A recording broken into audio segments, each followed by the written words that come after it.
Hey there fellow marketers, Professor Wolters here, and today we're going to talk about the type of content that you can make for your website, for your YouTube channel, for Facebook, for whatever. Because there's a lot of different content that you could make.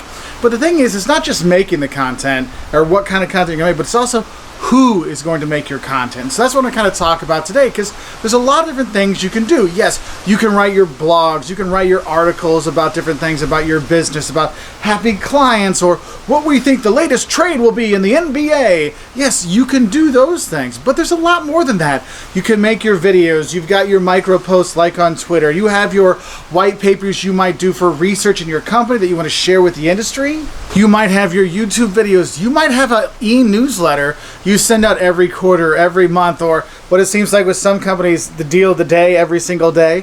That is content you're creating. But also there's the content like those fun infographics you see sometimes. Yeah, those are content you might be making. The sound bites you might see put together, those little highlight videos you'll see, the TikTok kind of stuff where they put little things together, chop, chop, chop, chop. It's really like kind of a cool thing.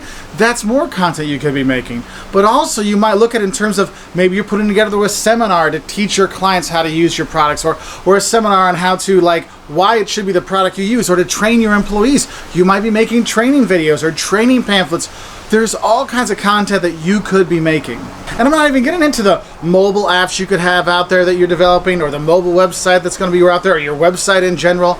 All these kind of things, that's content. From going to trade shows and presenting there, to the slide decks you have that you share with your employees or your potential clients, all of that is content, okay? But the thing is, we have to look at it and say, who's going to make all this content? Because yes, it would be nice if you made all the content so you could control it, but isn't it kind of cool when other people make content about your business? How many of you remember when there was the dude on the skateboard drinking the cranberry juice, the ocean spray? That wasn't Ocean Spray that made that. That was somebody else. One of our customers made that content, and it went viral. And all of a sudden, people are drinking the juice and skateboarding and singing Fleetwood Mac. I mean, there's things like that that can happen. The content that can be made that's not by you. And so I want to kind of talk about a few of the people we could be looking at to make our content. And the thing is, you can look inside your company for the people that are going to make your content. Yes, your sales staff, your engineers talking about the product, your digital marketing specialists whose job is to make those tweets and put those Facebook posts up and develop those cool TikTok little videos. Because you'll have programmers, you have IT specialists, you have webmasters that are making a lot of content for you. But the thing is, you can bring things out from other places. How many of you have seen content? This is behind the scenes. I know when we put out videos about us making videos, that's a whole different kind of thing. You're like, oh, that's kind of a cool content. It's not the usual, hi, I'm talking to the camera. It's that side view and the side talking kind of things. And people are like, oh, that's kind of interesting. So let's talk to the director. Let's talk to the producer. Let's talk about the actors, the people that work with this product. Let's see that. And that's why when you look at, in terms of the market in general making your content, that is those viral videos like the ocean spray skateboarding guy. Yeah, I mean, that was made by one of your fans. I mean, Doritos for a long time had a competition, make our Super Bowl ad. And so there'd be a competition with Dorito eaters coming up with ideas. They're creating the content. And that's all you'll see, these third parties that are out there. How many of you know, influencer marketing, they get paid to talk about something? Hey, you famous person, or you famous YouTuber, here's my product, use it in your video, do something with it so we get some free exposure.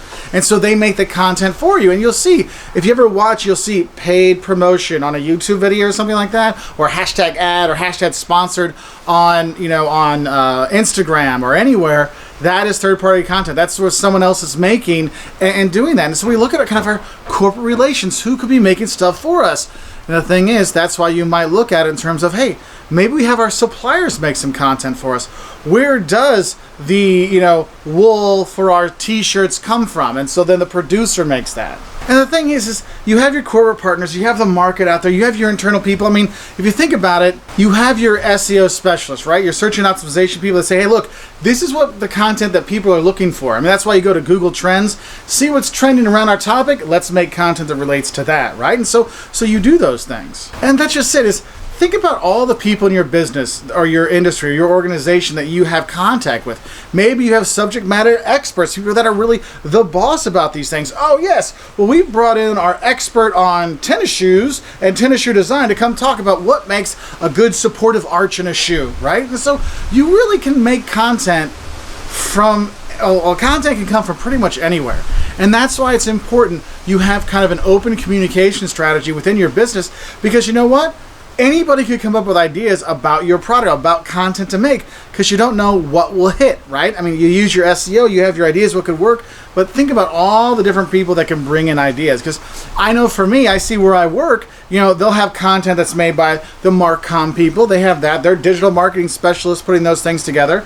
But also they'll have professors putting on lectures. They'll have students doing takeovers on Instagram. And so all these different people can be making this content for you. And that's what I really want to get across here, is there's so much content you could be making, but it doesn't just have to be you. It doesn't just have to be the digital marketing specialist or the social media marketer that does all these things. You can get it from a lot of places, okay? So be open to taking in ideas and taking in content from places, and also ask your fans when they write their reviews. That is making content about you. That is a wonderful thing. So make sure you're inspiring people to share. That's why you'll see, oh, here's your new shirt. Take a picture and share with us. #WoltersWorld.